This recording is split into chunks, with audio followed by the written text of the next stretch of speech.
remercier Michel Gault pour son courage incroyable d'avoir monté ce spectacle et d'avoir pris le risque financier de le porter. Et puis aussi Nicolas Musin, qui est le directeur artistique d'un événement qui fera date dans l'histoire de Genève.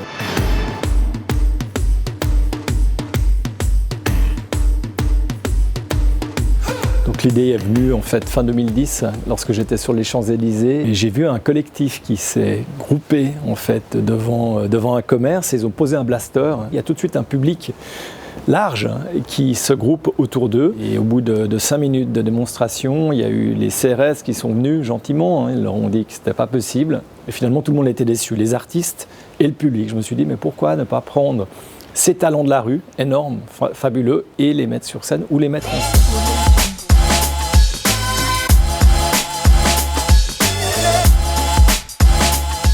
L'idée initiale, c'était pour moi, quand j'ai rencontré Michel Gault, producteur du skatepark, qui rêvait d'un grand spectacle urbain, était de poser un objet, comme j'appelle une soucoupe volante, sur ce lieu magnifique, ce décor naturel qu'est le skatepark, pour un moment X, 2 mois, et très éphémère, et de lever cette soucoupe volante, de la faire partir ailleurs, pour reposer ce théâtre ailleurs, quelque part.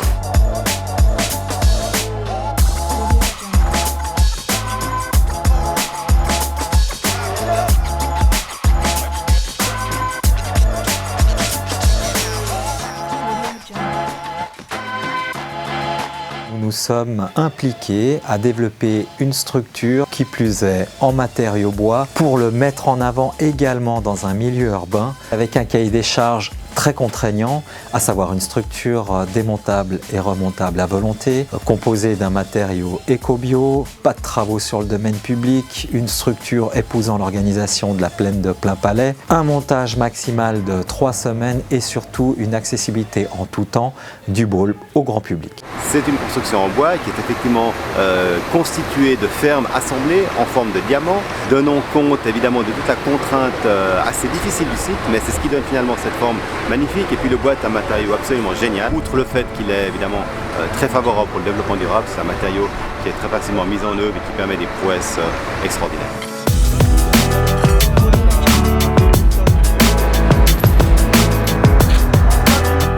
Les points forts du concept que nous avons mis en place sont une technologie d'assemblage avant-gardiste à base de résine, une préfabrication maximale, l'utilisation de bois indigènes, en l'occurrence du sapin blanc, avec un triage mécanique au rayon X permettant de définir les classes de résistance, une géométrie en forme de diamant et surtout un concept de structure bidirectionnelle permettant d'optimiser les charges au sol.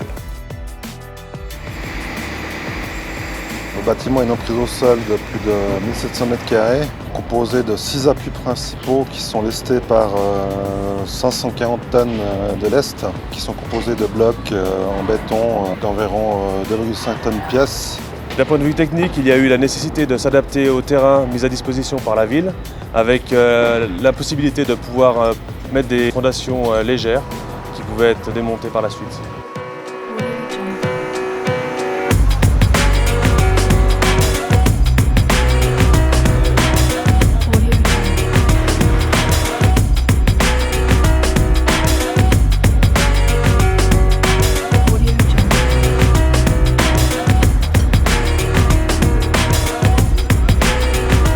Pourquoi un consortium? Parce qu'il fallait effectivement plusieurs entreprises.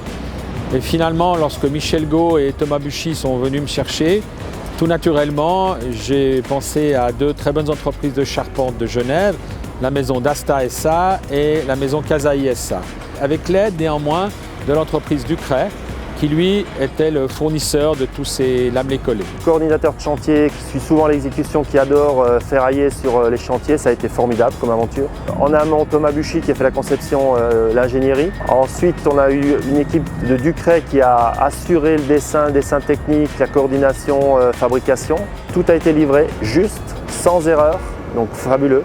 Posé au millimètre par l'équipe d'Asta, Casaï et Barreau. Nous avons œuvré sur ce chantier à 3 entreprises genevoises et la société JPF qui se trouve sur Fribourg pour monter cette structure pharaonique. Malgré notre concurrence, nous sommes des partenaires avec qui il y a le plus grand respect. Il y a deux idées fortes à retenir. Moi je dirais qu'il y a déjà le défi technique, parce qu'il fallait réaliser en 7 semaines, à la fois fabriquer et poser une structure qui est assez remarquable. Le deuxième point fort, c'est l'idée d'avoir ces 4 entrepreneurs qui s'entendent, qui se font confiance pour mener à bien la réalisation.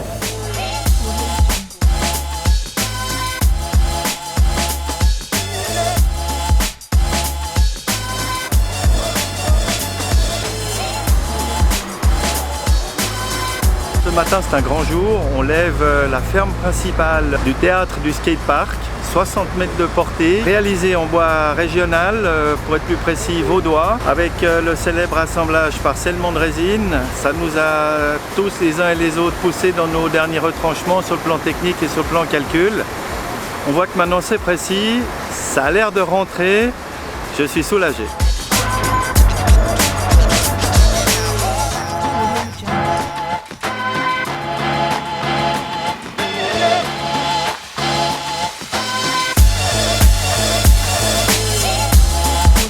J'admire le savoir-faire des charpentiers, des ingénieurs. Aujourd'hui, cette technique elle est parfaitement maîtrisée. Elle permet de travailler dans un délai ultra court, mais quand je dis ultra court, c'est spectaculaire.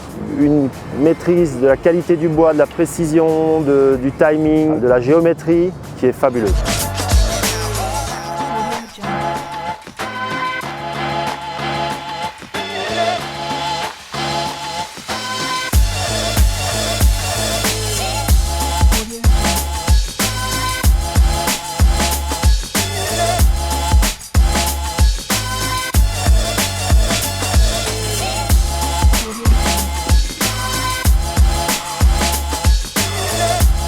Est un choix judicieux, mais surtout le choix d'une fondation qui nous a permis de réaliser cet extraordinaire défi technique qui, sans celui-ci, le défi artistique n'aurait pas été possible.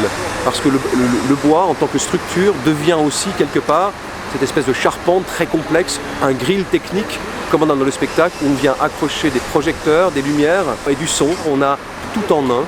Donc pour moi, il y a une espèce quelque part de fusion entre tous les médiums. Donc c'est un vrai projet pluridisciplinaire.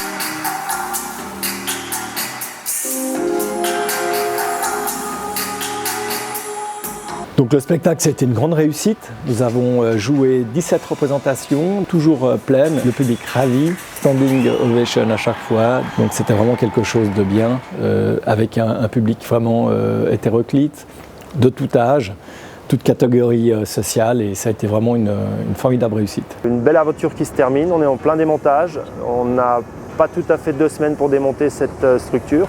On est au 5e jour et on en est à plus de la moitié, donc je pense que d'ici milieu de semaine prochaine, on aura terminé. Tout le monde a fait son travail en temps, précisément, et tout s'est très très bien passé.